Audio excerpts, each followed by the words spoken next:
The following program deals with controversial subjects. The theories, opinions, and beliefs expressed are not the only possible interpretation. Viewers are invited to make a judgment based on all available information.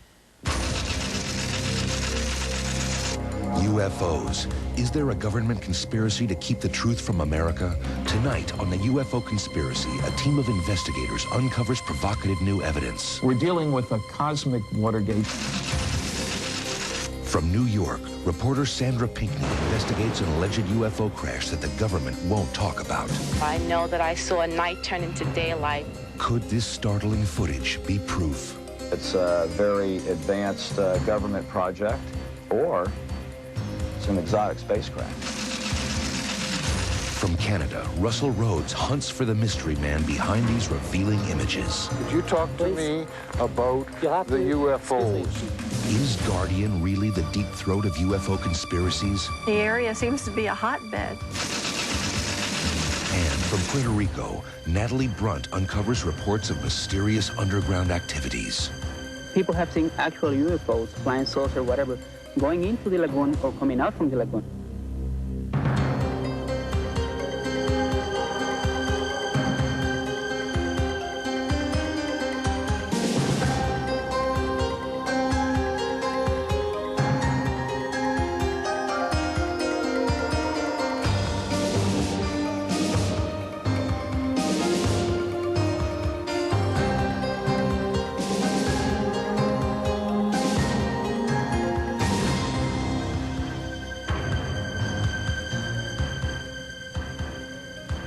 Welcome to Encounters. I'm John Marshall.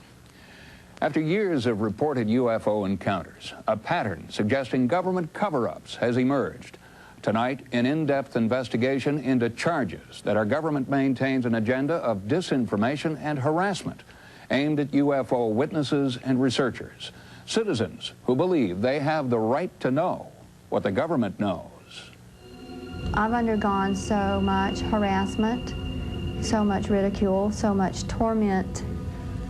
I don't want other people to have to go through this. And if they want to do anything with me, let them do it. They've took my health. They've ruined my life.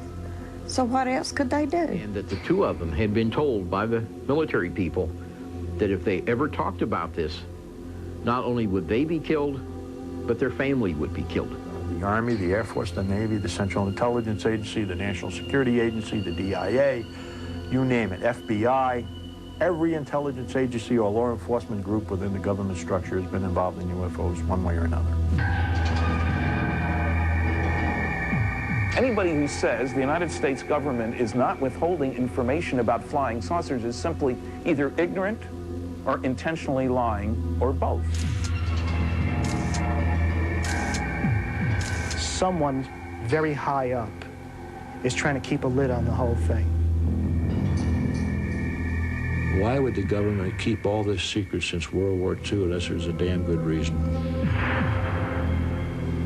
These UFO researchers are convinced the pattern of cover-up started in July 1947 near Roswell, New Mexico. On that date, civilian reports of a UFO crash were actually confirmed by the military in this press release. But strangely, barely 24 hours later, that same military was denying that anything of an extraterrestrial nature had ever happened. That story set the tone for almost 47 years of massive misrepresentation and cover-up. We're dealing with a cosmic Watergate that continues to this day. And one of the many myths about this subject is that the Freedom of Information Act gives you access to anything you want. There can't possibly be a cover-up that would extend that law. That any classification reasons for security that existed in 1947, I couldn't see would be valid in 1994. And I think if that is the case, it's time to unclassify the matter. We've tried to go to court to retrieve some of this material. A group of us called Citizens Against UFO Secrecy went after the CIA. We want your UFO stuff. They said, we don't have any, go away. We appealed, they denied, we go to court. Judge says, do a search. They come back to court, they'd found 239 UFO documents. Did the Freedom of Information Act provide the information windfall researcher Stanton Friedman was looking for? Hardly. You can read 8 words on this CIA UFO document. They're not very useful words. Doc reference, info location, stuff like that. Now, these guys have a weird sense of humor. I mean, here's a page, deny in toto, it says. They couldn't even find 8 lousy words to release. In fact, after an exhaustive search, the only official document we've found that acknowledges the potential threat of UFOs is this, a firefighter training manual endorsed by FEMA. I think that this is the first time the subject of unidentified flying objects has been included as a serious subject in a larger technical manual. Most of the information in this chapter is borrowed heavily upon some Defense Department documentation that explains what to do in the event of an encounter with an alien being. Since 1947, there have been over 26,000 reported sightings of UFOs in the U.S. alone. The number of sightings that go unreported is estimated to be over 15 million. Police investigator Larry Fawcett became a serious UFO researcher after his own encounter with a UFO was vehemently denied by the government. His reaction? It changed my outlook on life really quite a bit. It was a dramatic change from somebody saying and believing there's no such things to saying, wow, you know, not only are these things real, but we're being lied to about it by the government. Well, I don't trust our United States government. And I don't mean to be short or ugly, but that's exactly the way I feel. And if they want to do anything with me, let them do it. They've took my health. They've ruined my life. So what else could they do? It happened on a trip through Texas in 1980. Betty Cash, her friend Vicki Landrum, and Vicki's son Colby all experienced something that has never been explained. There was a bright light, a metallic craft, and intense heat. We were literally burning up alive. My head was swollen. I had blisters all over my body from the top of my head to the bottom of my feet. I was so sick, I prayed to die. That's just how sick I was. All 3 were hospitalized with symptoms of radiation poisoning. The prognosis from Betty's doctor was not good. He called my daughter from Dallas, and he told her that he felt like she should come immediately.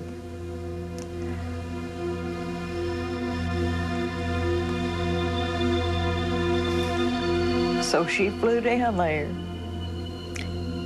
and the doctor, Colby and Vicki, and I don't know who else was in the room at the time, heard the doctor tell my children that he didn't see any way that I was going to pull through it.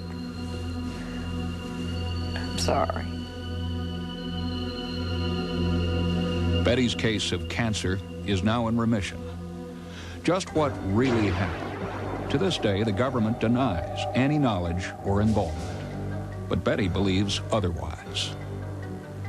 We drove to Bergstrom Air Force Base. They more or less laughed in our faces. Told us that they hadn't even heard anything about it. They knew nothing about it.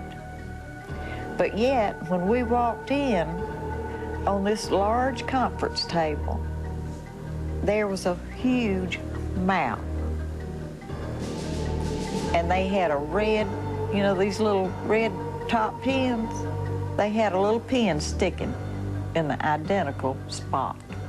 I believe that was the case right there, that they didn't want anybody to touch. But finally, someone in Washington may be listening. Congressman Stephen Schiff of New Mexico is responding to his constituents. He has launched a congressional effort to get to the bottom of government stonewalling about the Roswell incident. I couldn't begin to tell you why the Department of Defense has acted in this fashion. This is the first time that I can remember one agency simply referring me to another agency and washing their hands of the matter. And then in this particular case, the second agency, the National Archives, says they don't have anything. So this is beginning to look like a runaround, and I hope that's not the case, and I hope there's a valid explanation for what's going on. But at the moment, I tell you the truth, I'm baffled about it. There is an effort by the government to keep you away from what's happening here, okay? And that continues on today, and like I said, I object to that. We pay the tabs. The Constitution says we the people. It doesn't say we the CIA, we the NSA. It says we the people. And how they can sit up there and not feel that they're not obligated to us, it's beyond me. What could motivate our government to maintain this alleged cover-up for so long? Russell, what have your contacts told you about a possible rationale for a cover-up? Many people within the UFO community believe that releasing proof of UFOs would so drastically change our concept of society that officials would have to keep what they know secret. Perhaps they would, Russell. Natalie? Imagine the effect it would have on everything from economics to religion to suddenly find out that our global village is actually a galactic village. And another reason for this government secrecy just might be their protectiveness about top-secret aircraft testing. And as Sandra's found out, some of those tests could be going wrong. That's right, John. In fact, in the New York incident I've been investigating, the government denies all knowledge of any crash. Their denial runs counter to dozens of eyewitnesses who are convinced of what they saw. Coming up next, reporter Sandra Pinkney investigates an alleged UFO crash that the government won't talk about. I saw a night turn into daylight. Could this startling footage be proof? It's an exotic spacecraft.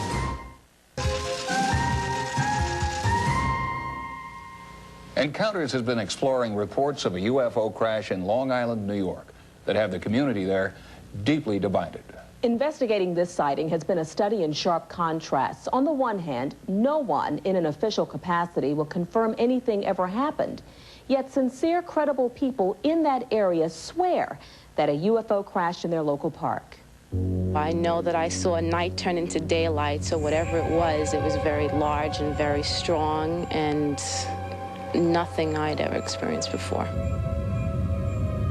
The police officer was describing to his desk sergeant that there was a trail of trees and telephone poles. He said that were all 7, 8 to 10 feet high. He said, and there was a path going into the woods. That's why he thought perhaps something had crashed into the woods. Suffolk County police officer had come into the building, asked him to use a payphone, and he also seemed upset. He just said that there was some kind of UFO or something that flew over West Babylon and had headed east and crashed in Southaven Park. All of a sudden, the road was blocked off. I've never seen the fire department really block the road that heavily. And especially it was a strange time at night. And the other part that was curious was that there were no sirens going. It was going on for like 3 nights in a row. The helicopters and searchlights looking in the park. Something, I don't know what, crashed in Southaven that night. Our investigation began when we saw this videotape leaked by a government defense subcontractor who claimed it was shot at the site of the crash. I managed to get some fairly impressive video, what I firmly believe to be a downed extraterrestrial object. One of the first to publicize the alleged crash was South Shore press editor Rich King. One of the most important facts, especially in a story like this, is to find something on an official level that doesn't make a lot of sense. We've been doing the paper here for 10 years, and we know the patterns within the community. We know when the park opens, when it closes. And we did find out that, indeed, the county had closed the park for 4 to 5 days during that period in November.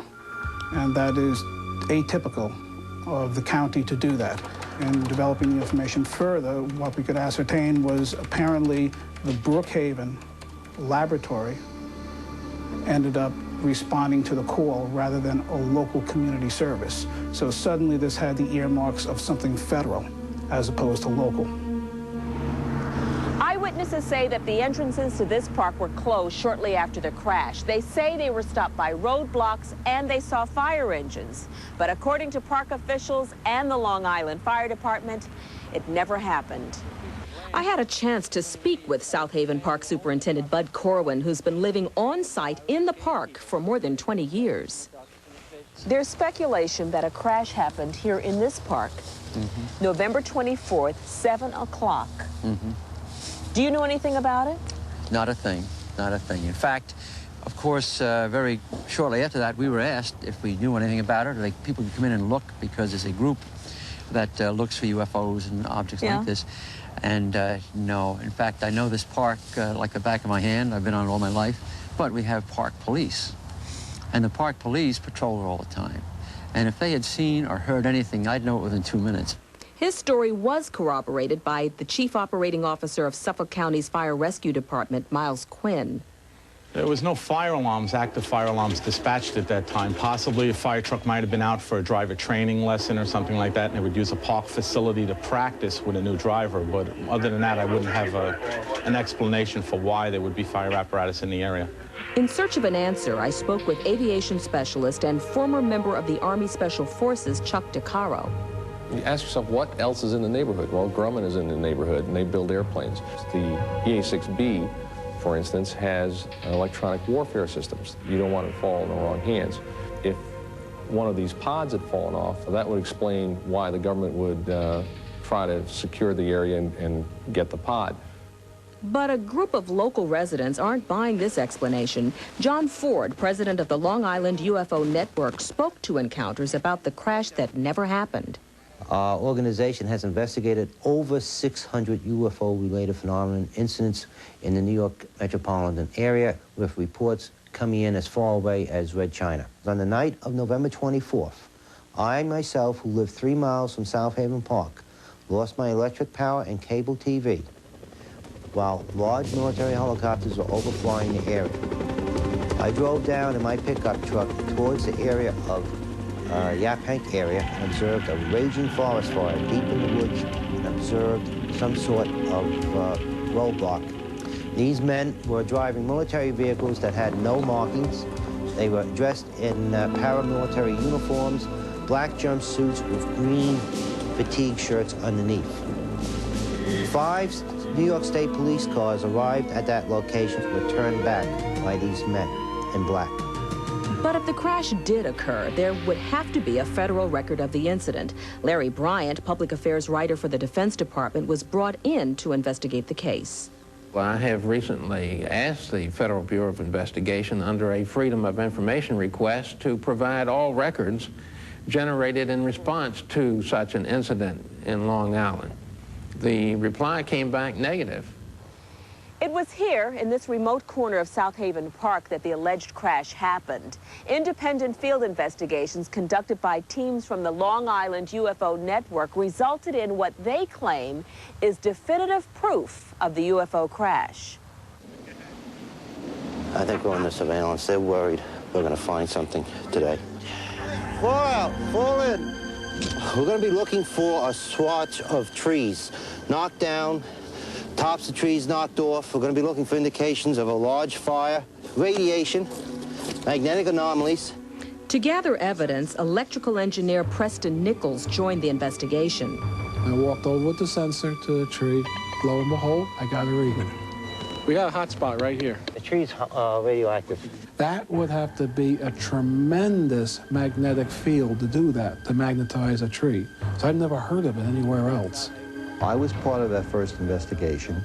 We found a fire cone, a yellow fire tape, do not cross letters on it, which was interesting because they told us they were not in the park for the last 10 years. It's heavily discolored. Looks like it was burnt. Look, the top of that tree is sheared right off. Nice clean cut. Highly suspicious. It's possible that if this is the location of the crash, it may have caused uplifting of large trees. If you look, there's a certain area here that we found, there's 3 gigantic trees absolutely uprooted, falling in different directions, as if something may have taken them out. But what was most amazing of all was we actually found a radiation suit adjacent to the railroad tracks. This we found very puzzling, because we know that people from Brookhaven National Laboratories wear suits similar to this, and we have witnesses that people with white radiation suits were actually in the park that night. But the fire chief of Brookhaven Laboratories Fire Rescue Department denies his team was dispatched. On the night of November 24th, 1992, we did not get called out to any fire off-site. I have copies of my records from that period of time if you'd like to look at them too. Fire Firemen who claim that they were dispatched to the crash site on the night of November 24th say they're afraid to go public with what they know. One apparently has been relocated to another state. Another says he fears for his job and his family. Yet, County Fire Dispatcher Miles Quinn vehemently denies that anyone from his department was dispatched on the night in question. J.B. Michaels, researcher and author of an upcoming book on the Long Island crash, spoke with several firemen who were on site on the night of November 24th. Several of the people that I talked to were terrified. They weren't just afraid, they were terrified. Whatever crashed is definitely something the government does not want the public to know about. If it came out that I spoke about this, I would be in a life-threatening situation because it would fall into the realm of national security. And at that point, they have the option of terminating me. Computer and video expert Jim Delatosa analyzed the video for encounters using a variety of scientific databases. In spectrum analysis, you burn a material and you look at its chemical composition. There are also databases principally used by firemen. When they arrive at a scene, they can videotape flames and fire, compare it to a database and know if it's wood or oil or plastic. This is a metal that is burning at high temperature. It didn't fit the normal characteristics of fire that would be in this electro-optical database. I believe it's a very advanced government project that for the safety of the people in the area, the events that happened are masked, or it's an exotic spacecraft. We may never know what happened on the night of November 24th, 1992. It's possible that further research could lead to a definitive answer. And as far as citizens of Long Island are concerned, the truth will eventually come out. Congress, executive branch, if you're listening to this message, it's time to stop the cover-up, to tell the people what the government knows and when it knew it about UFO reality. The videotape we received was allegedly provided by a Defense Department subcontractor. It is an important piece of evidence that seems to substantiate eyewitness reports. When we return, more exclusive videotape documenting a UFO incident in Canada. Coming up, reporter Russell Rhodes hunts for Guardian, the mystery man behind these revealing images, and uncovers a town that's a hotbed of UFO activity. It was this huge structure rising up from behind the trees.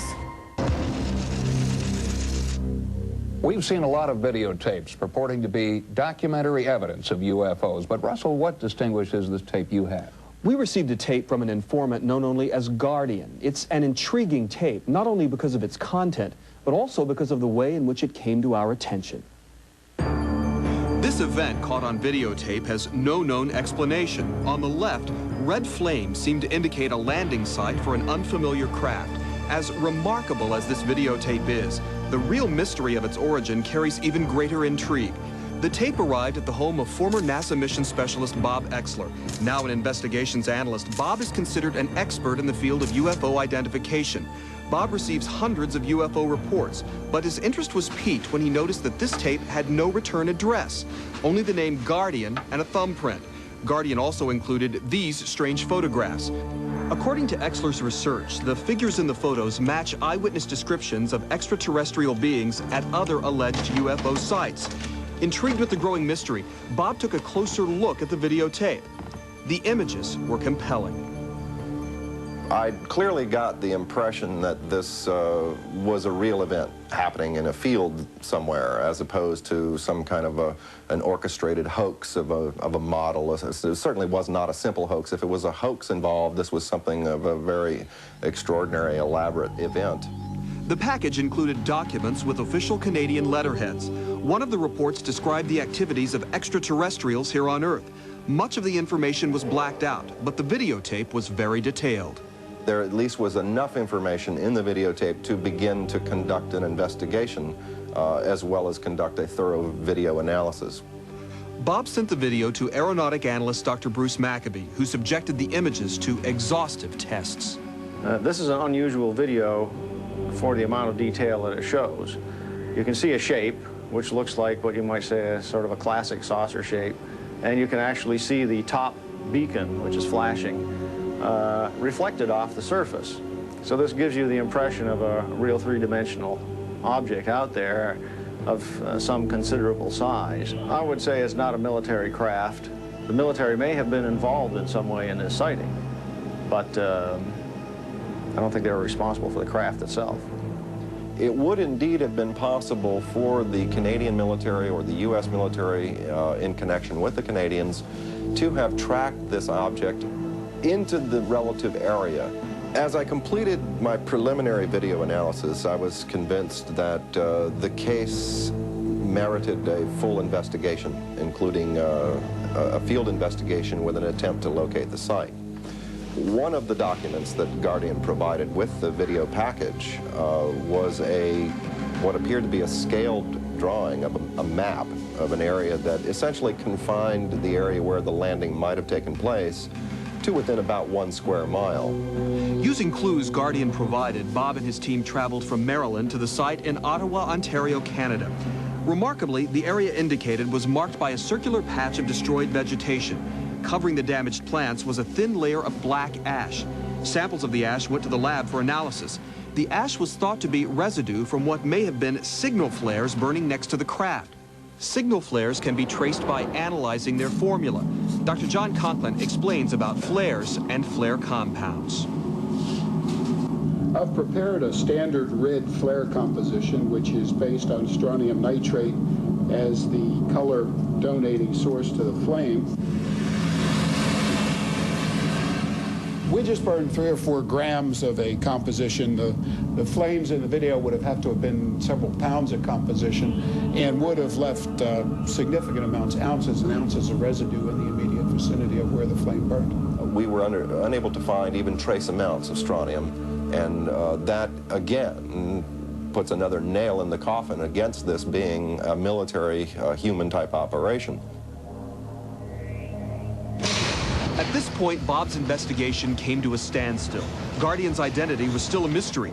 That's when I arranged to meet him in Ottawa and assist in the investigation. Several months had passed and the outside temperature had dropped to 40 degrees below zero. But Guardian's trail was still warm. As the crew readied our Jet Ranger executive, I wondered who Guardian would turn out to be. He appeared to be working from the inside. Could he be a government informant trying to make the public aware of what the military wants to keep secret? Bob instructed me to meet him in Carp, a small city 30 miles outside of Ottawa. From there, Bob directed the helicopter pilot to the field he believed was the UFO's landing site. Even though it was covered in snow, Bob was able to give me a good idea of the grand scale of this event. What is this Guardian doing to the community here? Well, you know, it's interesting that Guardian, trying to remain anonymous here, has managed to do something for the residents who have reported seeing these unusual objects around here, because he actually got the videotape.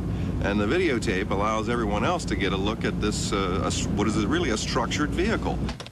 We set up a field research office in the city of Carp. There, Bob brought me up to speed on all the information he had on the search for Guardian.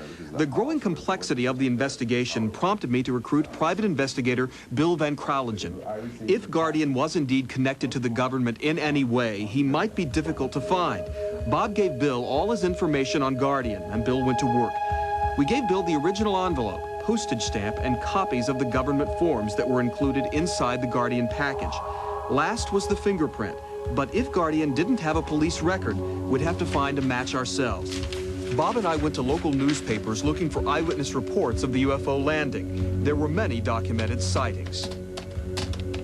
UFO sightings are not that unusual, but what makes the Guardian case so interesting is this combination of high-quality video, the physical evidence, and also these remarkable eyewitness accounts.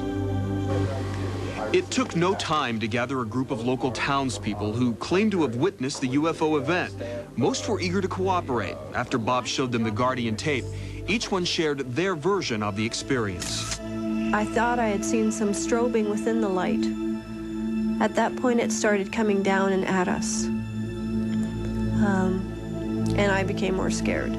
Suddenly in the sky appears a great golden ball with a red halo around it. So I thought, I had no idea what it might be, so I got up and went outside to look for something, and there was nothing there that I could see, so I ignored it. One witness came forward with a detailed description of her encounter. She requested that we hide her identity because of possible repercussions that her testimony might cause. So why don't we... What happened? Well, I saw a light emanating up from behind the tree line, you know, across the way. It was this huge structure rising up from behind the trees. I saw somebody come out of the side upper half of the craft. The skin of the person, I'll call it a person for now, had a glow to it. And as a result, I could see features. This is a photograph taken from the Guardian video. Mm-hmm. Is this the same alien you saw? Well, it certainly, yes. Sarah appeared to have witnessed the Guardian event, but it was her next observation that gave us our most important lead to the real identity of Guardian himself. So at that point, I ran outside to the end of my driveway. I did hear something coming down the road, and I was a little frightened by that. I realized that really it was a car coming down the road without its headlights on. Coming up next, Sarah's lead brings us face to face with Guardian. Could you talk to me about the UFOs? Is he the deep throat of UFO conspiracies? The investigation continues. Now return to Russell Rhodes and the search for Guardian. An informant known only as Sarah has provided a critical new lead, a good description of a car she saw on the night of the alleged UFO landing. Based on this new information, we gave the vehicle's description to our private investigator. He began a background check on all similar vehicles that were in the area that day. To eliminate the possibility that Sarah was a part of a hoax, we asked her to submit to a lie detector test. Did you lie about seeing two aliens get out of a craft in front of your house in August 1991? No. The test is now complete. Remain still. Based on what you've seen here, Yes. what's your conclusion? My conclusion is Sarah's truthful. What she saw, or what she believes to have witnessed, took place, and she believes this in her own mind. Therefore, she was truthful on these charts. She was not fabricating the incident. Then the phone call came from Bill. He had a possible match on the vehicle after tailing the driver to a neighborhood church. He instructed us to meet him on a side street nearby, so as not to draw attention. Okay, which is the best way to come in on the church then? Come in past the church on the school side and you'll come straight onto us. 10-4. Having located a potential target, we began our surveillance. See the vehicle down at the back where that gray window van on your left? 10-4.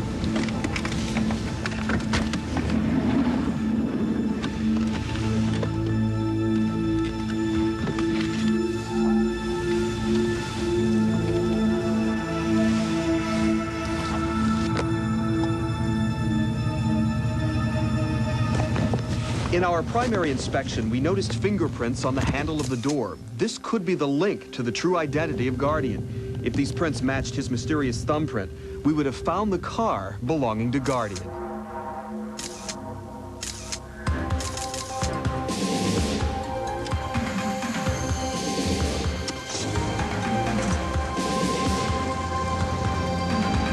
The Guardian suspect immediately jumped into his car and fled. Although we tried, we could not keep up with him. Could this be Guardian? The answer undoubtedly lies in his unique calling card. Unfortunately, we were unable to get prints off of the photograph, and the sub-zero temperature prevented us from using fingerprint tape. But we had a license plate, and that was traced to a private residence. Our stakeout began. Again, we waited, wondering what secrets Guardian was keeping. What could he know that keeps him in hiding? Our entire mission lay on the doorstep of this quiet house. Unexpectedly, the Guardian suspect pulled up. in a different car. Our PI went to work.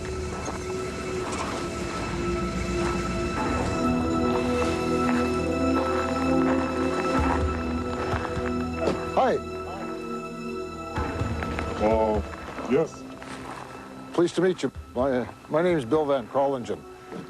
Could you talk to me about... Just a moment, could you talk to me about the UFOs? Just a moment, please, if you don't mind.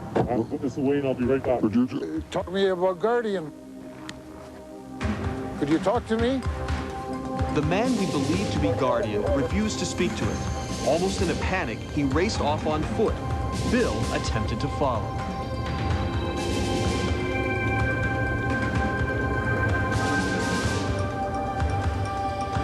Shortly after that video was taken, Guardian broke through our surveillance net. He escaped at a high speed. We just weren't able to keep up with him. Why is Guardian so afraid to reveal his identity? As long as he remains anonymous, we can't know what secrets he is keeping about UFO activity in his community of Carp, Ontario. The area seems to be a hotbed. No one seems to know why. But there have been sightings, you know, constantly for the last few years, and it seems to be escalating.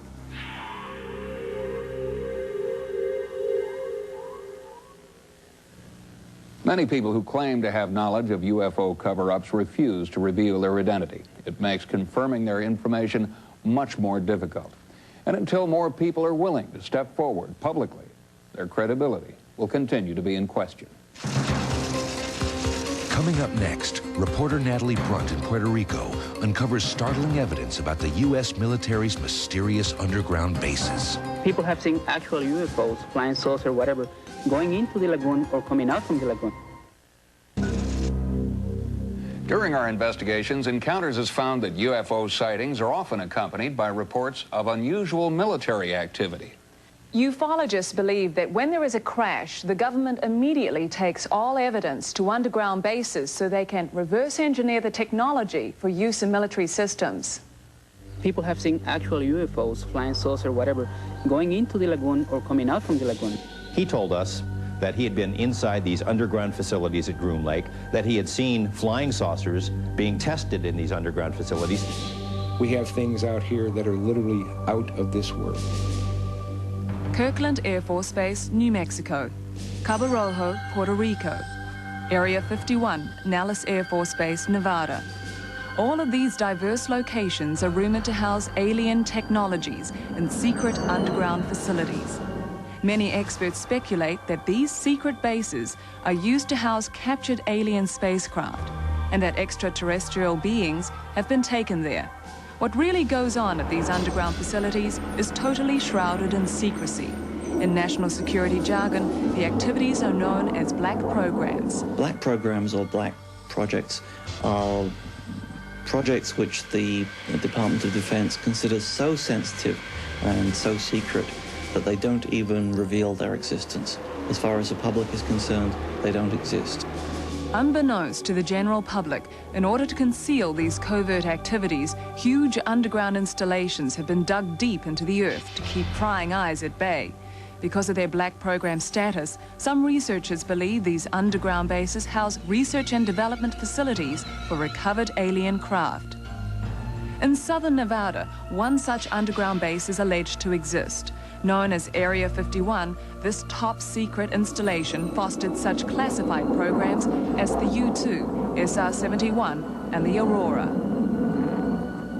Area 51 is the most classified government installation in the free world. It is the premier testing facility for every black program that the United States government and some of its allies want to test. But spy planes and stealth bombers are only the beginning. Bob Lazar, a former government scientist, came forward and said, I worked on these things. We're reverse engineering alien technology. We're taking apart flying saucers to figure out how they work. The same alien spacecraft may be what residents in southern Nevada have been viewing for the past 30 years. What I saw was 4 to 5 pewter, silver, circular ships flying at tremendous speed, outrageous flight characteristics. 4 different people who have worked at Area 51 who have told me they have seen disc-shaped craft being tested out there. Now, these are people from the 50s, 60s, 70s, and 80s. People who don't know each other, all essentially telling the same story. The existence of these programs could explain the post-Cold War tightening of security around Area 51. The perimeter is continually patrolled by a paramilitary unit wielding deadly force. There are motion detectors in the ground to determine when people are trying to come in. There are ammonia detectors that can detect the ammonia scent in human skin. There are planes, there are helicopters, there are guided missiles. They could shoot you right now, drag your body in there, and there isn't a law enforcement agency in this country that can go and retrieve your body. Our research also indicates that the government has expanded activities to bases outside the continental U.S. On the Caribbean island of Puerto Rico, a myriad of UFO activity has flourished since 1987. Most of it has been centered here at the Laguna Cartagena outside Cabo Rojo. Although there have been thousands of witness sightings, the local authorities and the U.S. government continue to ignore the reports, fueling the belief of many residents here that a cover-up, perhaps even a conspiracy, exists. Jorge Martin, a leading editor and investigator, has been researching the UFO phenomenon in Puerto Rico for 20 years. What he has uncovered near this picturesque lagoon has led him to some startling conclusions. Are you suggesting that there is some kind of underground base beneath the lagoon or this area? There's something very important going on here. Something is down there, maybe some type of alien facility that has been there for many years. People have seen actual UFOs, flying saucer, whatever, going into the lagoon or coming out from the lagoon. We saw the wall of the lagoon illuminate, and in the dark, something emerging from the water. Mr. Carday, you were out fishing one morning. Can you tell me what you saw? It's 5:45 in the morning. I see in the water the bubbles. A minute later, I see the flying up that go out the water, and it stay 20 seconds in the air. After this, I take my camera and take the picture. In analyzing Mr. Carday's photograph, there's no evidence of a hoax. It doesn't appear as though it was a mistake in the film lab, but there's nothing that has edges on it that we can test with a computer. All we could test for was whether or not it was misty or moving, and it seems to be one of those. Another eyewitness, Amore Rivera, adds to this incredible story his own tale of abduction and detention in an underground facility. So you believe this was an underground base underneath the sea that you were taken to? Yes. It looked like an underground parking lot, sort of. It didn't have no windows, it didn't have no doors. From there, I lost consciousness and I woke up in this car, and I was in an area right near the Laguna Cartagena. And at this moment is where I hear the jets flying overhead, and they're making a lot of noise. And I look up to see the jets. What I saw was a round, huge round disc object. And I snapped these photographs. We found in this photograph, looking at the edges, looking at light reflectivity, the angles, the proportions indicate that this is a flying jet in pursuit of or flying around a disc-shaped object. I think that what the witness reported is what happened.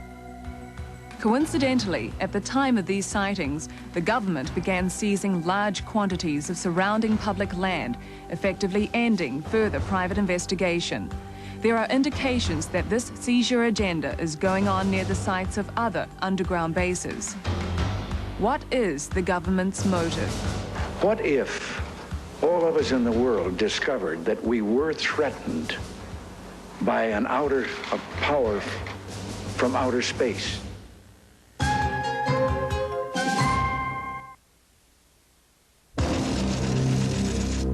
The Freedom of Information Act was created to give all Americans access to government documents. Unfortunately, that has not been the case with UFO records. Even government officials like Congressman Schiff are getting the runaround. But his efforts have been an important step toward the release of long-held UFO files. If our government has identified the U in UFO, we have a right to know. Until our next encounter with the unknown, I'm John Marshall. Good night.